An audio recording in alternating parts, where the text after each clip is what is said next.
Party के दौरान लोगों को समुद्र के किनारे एक चिपचिपा सा गोला मिला, पर किसी ने उस पर ज्यादा ध्यान नहीं दिया। अगली सुबह धूप वाली थी और बीच पर गिने चुने लोग ही बचे थे और सब रात की पार्टी में थक जाने की वजह से आराम कर रहे थे। तभी कैली ने देखा रेत पर कुछ कपड़े और स्लीपिंग पैड्स बिखरे हुए पड़े थे। कैली को यह अजीब लगा। तभी उसने देखा एक पक्षी रेत पर उतरा और पलक झपकते ही रेत उस पक्षी को निगल गई। कैली ने तुरंत सबको सावधान किया, पर वहीं मार्सा आलस में थी। उसने बिना देखे रेत पर पैर रख दिया, पर तभी उसके पैर रेत में फंस गए। उसने अपना पैर चुराने की कोशिश की, पर इसी बीच उसका हाथ भी रेत में फंस गया। तभी बिकी उसकी मदद के लिए भागा, पर वो लड़खड़ा कर रेत पर गिर गया और किसी अजनबी चीज ने उसका आधा चेहरा फाड़ दिया और फिर उसे रेत के अंदर खींच लिया। इस खौफनाक नजारे को देखकर सबके रोंगटे खड़े हो गए। तभी कैली ने अपना हाथ रेत की तरफ बढ़ाया। उसने देखा कुछ पतली रेसे जैसी चीजें उसकी हर हरकत का पीछा कर रहे थे। वहीं गिलबर्ट, जो काफी मोटा था, सबने उसे एक टैंक में बिठा दिया था, पर धूप काफी तेज थी और गिलबर्ट बाहर आना चाहता था। तभी हैरी ने उसे हालात समझाते हुए उसके पास सनस्क्रीन फेंकी, जिसे लगाकर गिलबर्ट ने कुछ अच्छा महसूस किया। तभी कैली ने देखा वो गोला जो उन्हें रात को मिला था 2 टुकड़ों में टूट गया था। अब सबको पता चला कि वो अजीब जीव उसी गोले से बाहर निकला था और रेत में जा छिपा था और वो पतले रेसे उसी जीव के टेंटिकल्स थे। इसके बाद उन्होंने एक सॉसेज फेंककर पता लगाया कि जीव कितनी दूर तक पहुंच सकता है। तभी हैरी ने एक सरपोर्ड रेत पर रखा और फिर दूसरा बोर्ड उसके आगे रखा, पर जैसे ही उसने अपना एक पैर स्टूल पर रखा, जीव ने सरपोर्ड को पीछे खींच लिया। जीव के टेंटिकल्स फिर से निकले और उसके पेट को चीरने लगे। तभी हैरी ने अपनी सुरक्षा के लिए छलांग लगाई और वो स्टूल के ऊपर पहुंच गया, लेकिन अब उसका पेट जख्मी हो चुका था।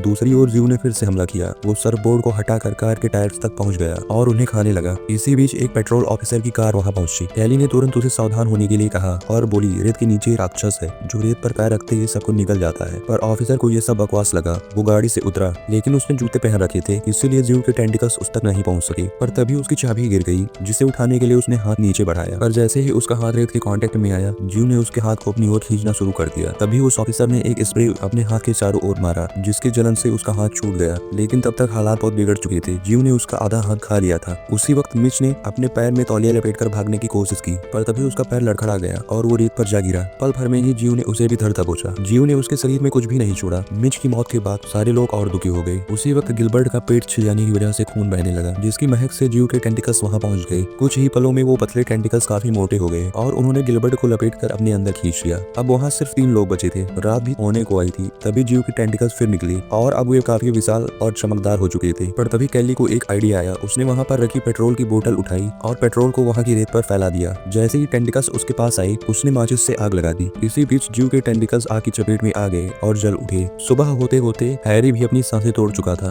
तभी एक सर्फिंग करने आए लड़के ने उन्हें जगाया। फिर कैली और चंदा ने रेत पर पैर रखा और शायद अब वो दोनों सेफ थी। पर वो जीव अभी मरा नहीं था। उसने सिर्फ अपना एक टेंटिकल खोया था। कहानी के लास्ट में हम देखते हैं कि वो जीव एक विशाल जेलीफिश थी, जो अब एक और भीड़ भाड़ वाले बीच पर तैर रही थी।